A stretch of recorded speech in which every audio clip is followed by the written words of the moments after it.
In today's video, I'm going to teach you Guide with Google and WooCommerce. We're going to start right at the simplest place, a Google search. Open your browser and head to Google. In the search bar, type WooCommerce and hit Enter. You'll see a list of results, but you want the official WooCommerce site. Look for the result that clearly shows the woocommerce.com domain. Choosing the official link helps you avoid lookalike pages and ensures you land on the right dashboard later. Once you're on the WooCommerce site, proceed to the main WooCommerce homepage. If you're not already signed in, you may be prompted to log in to your WooCommerce account. Go ahead and sign in so you can access your account tools. If you have multiple tabs open, make sure you stay on the official WooCommerce site you just opened from Google. After you're signed in, navigate to your account area, then open My Dashboard. This is where WooCommerce keeps your account controls, including billing and payment options for purchases you make on woocommerce.com, like extensions and subscriptions.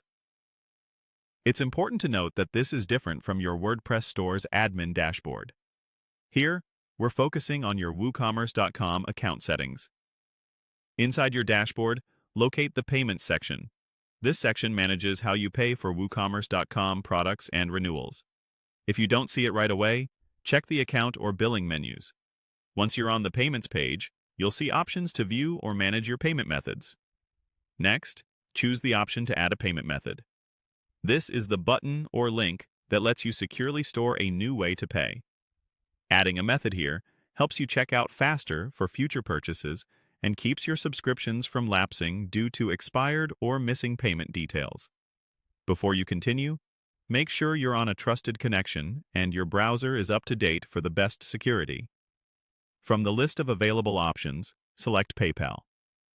Choosing PayPal is a convenient way to pay because it lets you keep your financial details within your PayPal account. When you click PayPal, you may be directed to confirm or connect your PayPal profile, depending on your account status. Follow the prompts that appear on screen to complete that connection if requested. That's it for the core workflow. Search for WooCommerce on Google, open the official site, go to your account dashboard, open Payments, add a payment method, and choose PayPal. With PayPal added to your woocommerce.com account, you'll be set up for quick, secure checkouts and smooth renewals going forward.